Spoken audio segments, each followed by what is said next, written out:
All right. Thank you all for joining us this morning. Let me say the majority leader was going to be with us, but unfortunately he is in conversations with the White House as we speak about health care, so he won't be able to be here, but is strongly supportive of this effort. Let me thank Senator Hatch, who I've been privileged to work with on other issues, and it's good to be with him joined once again in this legislation. And of course, T. Boone Pickens for being here today to talk about this bipartisan effort that can help make for a cleaner and more secure energy future. If there was a moment in recent history in which everyone truly appreciated just how vulnerable we are as a country because of our dependence on oil as pretty much our only transportation fuel, it was when we were paying $4 a gallon at the pump. It made routine trips to work and school expensive. Summer vacation plans were canceled, and as the price of a gallon of gas went up, so did the price of a gallon of milk. Never was it more apparent that energy policy truly is economic policy, and I would say national security policy. We've seen how wild fluctuations in oil prices help to wreck our economy, and we've seen how pollutants from dirty fuels are wrecking our planet. Our economic crisis has shined a spotlight on the urgent need for alternative, cleaner, and cheaper sources of energy that we don't have to import. If we're going to not only recover from this economic crisis, but recover to a place of greater economic security, it's going to take an energy overhaul for our nation. Energy sources that save families money. Energy sources that help improve the air we breathe. Energy sources that are available right here in the United States. That's the type of energy that can fuel our economy for the 21st century. We just need the will to get there. Natural gas is not the ultimate solution to ending our dependence on foreign oil. We need to invest in plug-in electric vehicles. We need to build wind farms and solar panels.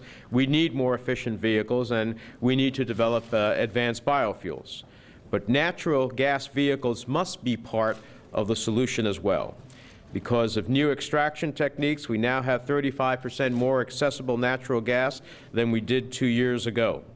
There are approximately 10 million natural gas vehicles on the world's roads, but few of them are used here in the United States. Natural gas is here, natural gas vehicle technology is here, and all that is needed is the policy to jumpstart the industry so it can flourish.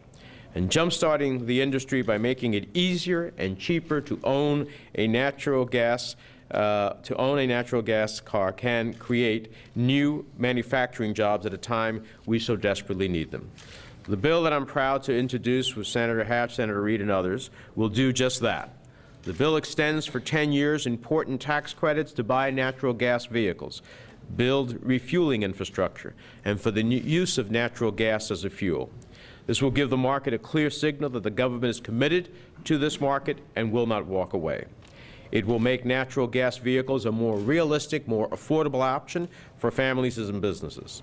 The bill also requires the federal government to purchase natural gas vehicles when it can and provides a tax-exempt bond program to encourage local governments to switch their fleets to natural gas. And lastly, the bill provides important incentives for the manufacturing of natural gas vehicles right here in the United States. This will create American jobs and can help revive the sagging manufacturing sector. It's clear that out of these tough times, we have to search for the answers to our economic problems and our energy security vulnerabilities for the long term. Establishing a real natural gas vehicle market is one important part of the answer that can help us fix our energy problems for economic security in the long term. And so we look forward to working with our colleagues to get this passed into law.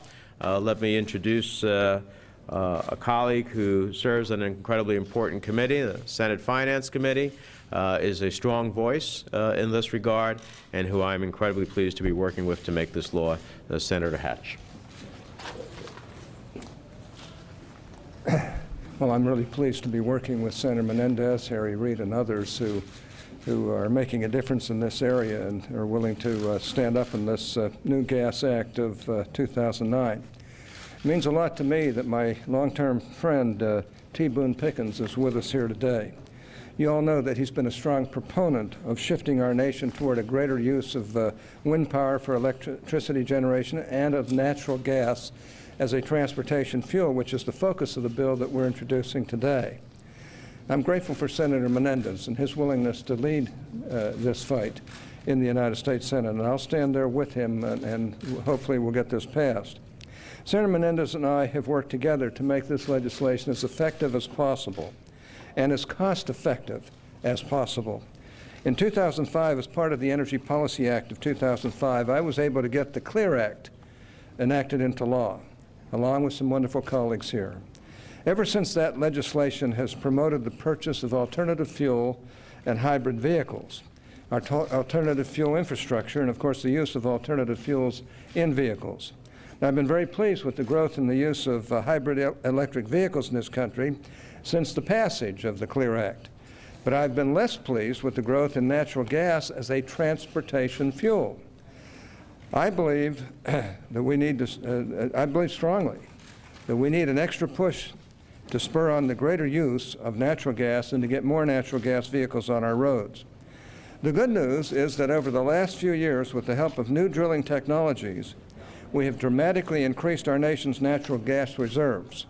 We have much more natural gas than we thought we did just a few years ago, and there is a sufficient supply to significantly increase the use of cleaner, greener fuel as a transportation fuel. Boone was telling me on the way over, and I don't mean to take a thought from, steal thoughts from you, but I'm going to steal them anyway.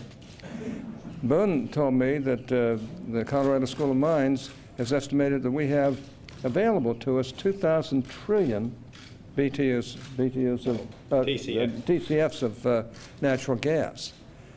And Boone also told me that that would be the equivalent of 350 billion barrels of oil, more than all of Saudi Arabia's known reserves. Now that's really something when you think about it. So I'm going to... That's very recent, last week. Just last week. Well, I thank Senators Reid and Menendez for their show of leadership on this issue. And I just want everybody in America to know that Boone Pickens has been a great leader in this area. He's been a bipartisan leader. He's met with both Republicans and Democrats. He has been a principled voice of reason with regard to these alternative fuels. And I'm very pleased, again, to stand with my friend Boone Pickens in support of this effort. And above all, I'm grateful to my Democrat friends who are on this bill, especially Senator Menendez, Senator Reid, for being willing to really push this. And I think we'll get this through. And of course, America will be far, far better off because of the vision of those who believe in natural gas as a fuel and natural gas vehicles. Let me thank Senator Hatch again for his leadership, and let me call upon T. Boone Pickens, who has really helped the nation through his personal commitment, rivet its attention on how we can break our addiction to foreign oil, how we can be increasingly self-sufficient. This is one element of that. We appreciate, as a private citizen, his engagement, his commitment, and helping us in this national conversation to have Americans understand that it is within our reach. Thank you. Let me say that I'm not sure that you realize what a monumental undertaking this is. We are going to see, and to me, why I'm here, why I've dedicated my time and resources to accomplishing this, that we're importing almost 70% of our oil, and over half of that comes from people that are not friendly to us. That has to stop. The security of the country is so much at risk on this issue. Honestly, I'm a good sleeper, but I lay awake at night thinking about this one. And what's taking place today on the Senate bill, 1408, and the House bill, 1835, is going to fix that. It's going to fix it because we showed up with enough. The only way you can win this battle is on your own resources. You can't win it any other way. And here we have $500 billion a year going out of the country to purchase oil from, again, unfriendly people. A great part of it comes from unfriendly nations. So here we are with an opportunity, and this bill is going to fix it for us. 1408 will fix it for us. And what we do is we get on natural gas first on a heavy-duty equipment, and then it comes on down to the smaller equipment. But we don't want to rule out anything that's American. Anything in American it goes. Hybrid, great. That's fine with me. But we have to get on our own resources.